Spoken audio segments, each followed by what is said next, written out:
The room went dead silent when Mariah Carey said it. Why don't we see who can hold the high note from I Will Always Love You the longest?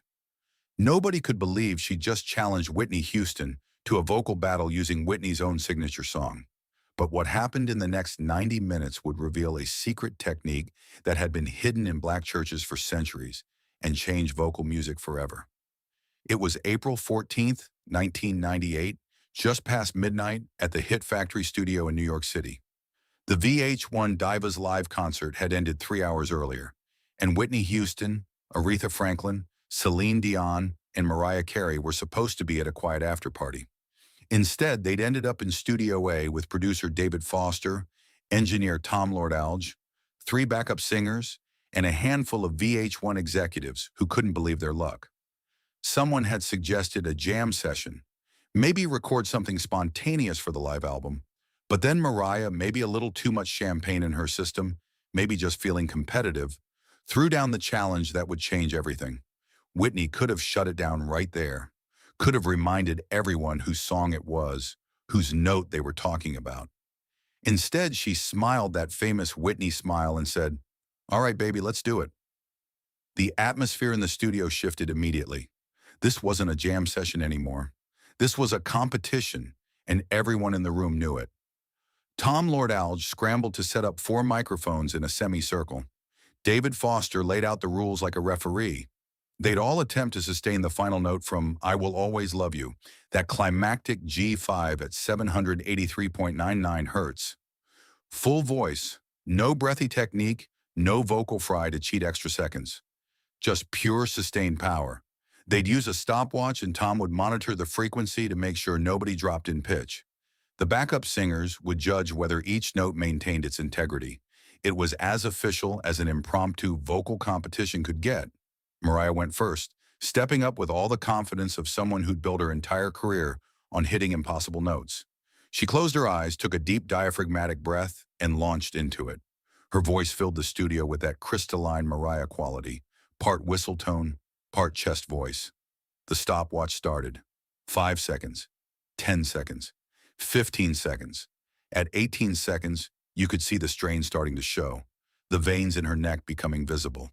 At 20 seconds, her voice started to waver, the pitch dropping just slightly.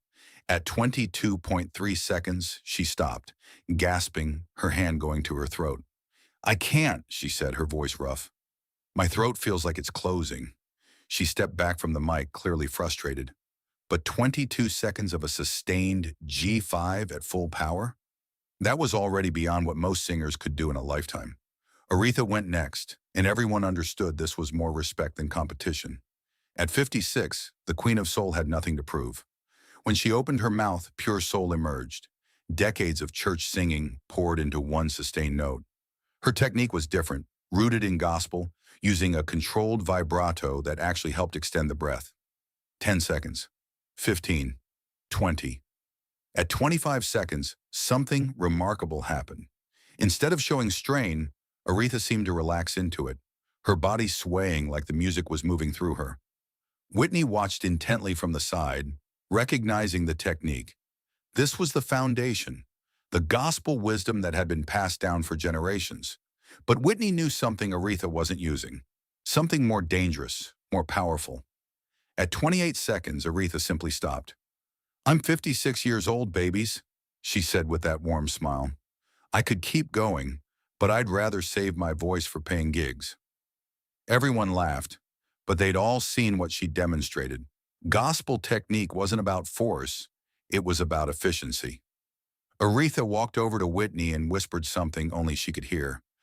"I know you've got something else up your sleeve, baby. Your mama taught you the old way, didn't she?" Whitney just smiled. Then Celine Dion stepped up, and she had a secret weapon. "I studied circular breathing in Montreal," she explained in her French accented English. "Opera technique. You breathe in through your nose while pushing air out through your mouth." It sounded impossible, but Celine had spent years mastering it. She centered herself and began. The note came out pure, focused, laser-like. 10 seconds. 20. 30. People started glancing at each other. At 40 seconds, David Foster leaned forward in disbelief. She was actually doing it, pulling tiny sips of air through her nose while maintaining the note. At 50 seconds, Tom Lord Alge's jaw dropped. At 56.8 seconds, Celine finally stopped, not from running out of air, but because her jaw muscles were cramping. The room erupted. It was a virtuoso display of technical mastery. Now it was Whitney's turn, and you could feel the pressure. How could she possibly compete with 56 seconds? She hadn't studied opera, didn't know circular breathing, just gospel techniques her mother Sissy had taught her in church. But as Whitney stepped up to the microphone, something in her posture said she wasn't worried. She turned to Celine and said, "That was beautiful, baby. That French opera technique is something else." Then she added with a small smile, "But I learned something different in church. Want to see?" Before anyone could answer, Whitney closed her eyes and began. The note that came out was different, not technical like Mariah's, not classical like Celine's. It was raw, primal, carrying an emotional weight that filled every corner of the studio. 10 seconds, 20. At 30 seconds, she was matching Celine's time, but something looked different.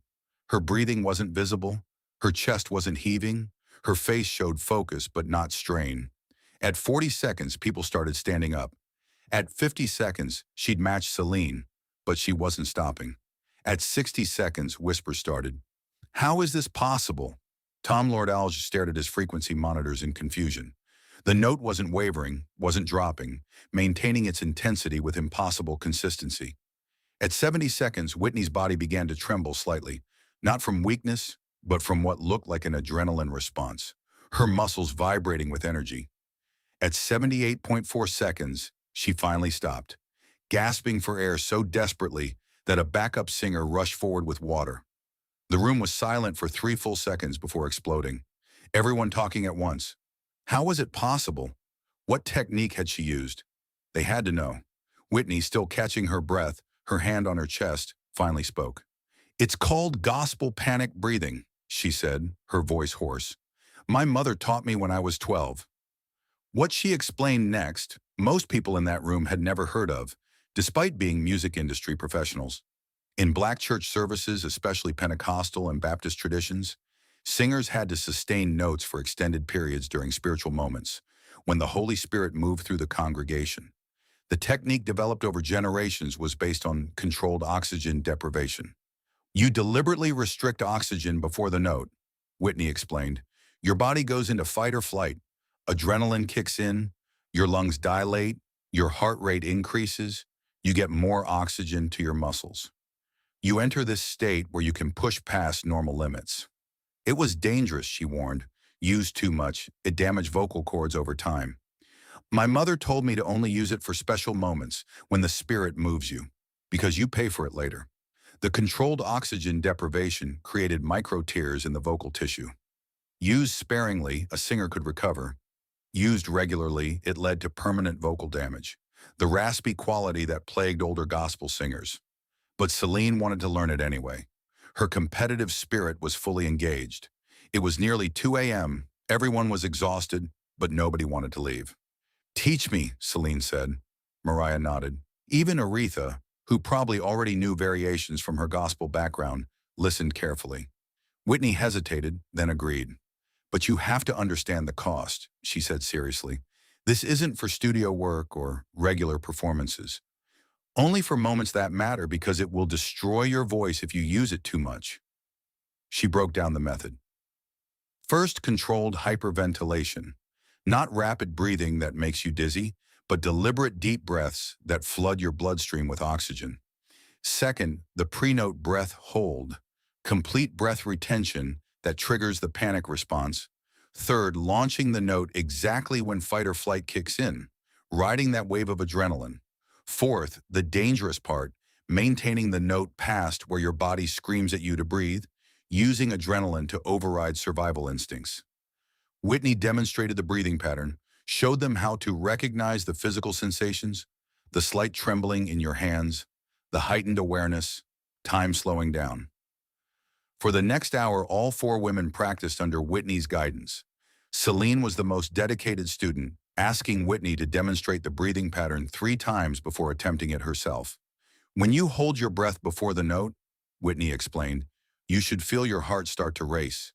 That's the adrenaline kicking in. That's when you know it's working.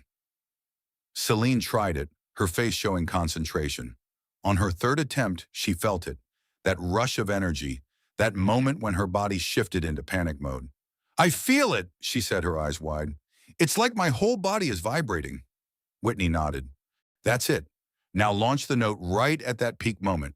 Celine did, and the note that came out was different from anything she'd produced before. More powerful, more raw. But after only 15 seconds, she stopped, coughing. It burns, she said, touching her throat. That's the damage happening in real time, Whitney said seriously. That burning sensation? That's your vocal cords getting stressed. This is why you can't use it regularly. Mariah watched, fascinated and concerned. She'd built her career on technical perfection, on control. This technique was the opposite of control. It was controlled chaos, harnessing panic for power. I don't know if I can do this, Mariah admitted. My whole approach is about maintaining control, and this technique requires letting go. Whitney looked at her with understanding. Then don't use it, she said simply. Not every technique works for every singer. You've got your own gifts, your own methods. This is just one tool, and maybe it's not your tool. That moment of honesty, of Whitney giving Mariah permission not to use the technique, somehow made the whole night feel less competitive and more collaborative. Tom Lord Alge recorded everything, though he didn't realize he was capturing history. What none of them fully understood that night was that they were preserving a gospel tradition that was both beautiful and destructive. The technique that gave Whitney her legendary power, that made her performances seem touched by God, was also slowly damaging her voice. And by teaching it to Celine and Mariah, she was passing on both a gift and a curse. The recording sat in a vault for 25 years. Occasionally, engineers and vocal coaches listened to it, sworn to secrecy. It became a kind of holy grail for anyone studying the limits of human vocal capability. When Whitney died in February 2012, the recording took on new significance. It preserved Whitney at a moment when her gifts were fully intact, before the decline, when she could demonstrate the techniques that made her a legend and generously share them with her peers. In 2023, Tom Lord Alge, now retired and in his 70s, decided the world needed to hear it. He'd watched Whitney's legacy get reduced to her struggles and failures, and he felt this recording could restore balance. When the audio was released, it created an immediate sensation in the vocal community. Music schools scrambled to get copies. Vocal coaches analyzed every second. Dr. Jennifer Morrison at Berklee College of Music led a research team that spent 2 years studying gospel panic breathing. Their findings, published in 2025, confirmed Whitney's warnings. The technique did produce measurable increases in lung capacity through the mechanisms Whitney described, but it also caused measurable vocal cord damage over time. They formally named it the Houston Gospel Method and recommended it only be taught to advanced singers with years of training. But Dr. Morrison's team went further. They developed a modified version that preserved benefits while minimizing damage. The modified Houston method used shorter breath holds, less extreme oxygen deprivation, strict limits on frequency. It was taught with the same caution as advanced opera techniques, recognizing real risks that required proper training. Within 2 years, over 7,400 singers worldwide had taken formal training in the method. It became standard curriculum at dozens of music schools.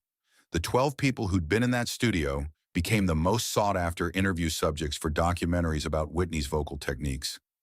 David Foster added another incredible story to his collection, though he always said no description could capture what it felt like when Whitney hit 78 seconds. The VH1 executives stayed mostly quiet, bound by NDAs, but being there that night became industry legend. In 2024, Celine Dion finally spoke publicly about it. Whitney taught me something that changed how I understood singing, she said, promoting her final tour before retiring due to vocal issues. She showed me that technique alone isn't enough. The greatest singers access something beyond correct breathing, something spiritual or emotional or primal. But she also warned me it came with a cost, and she was right. I used what she taught me sparingly, only for important moments, and still I feel the effects decades later.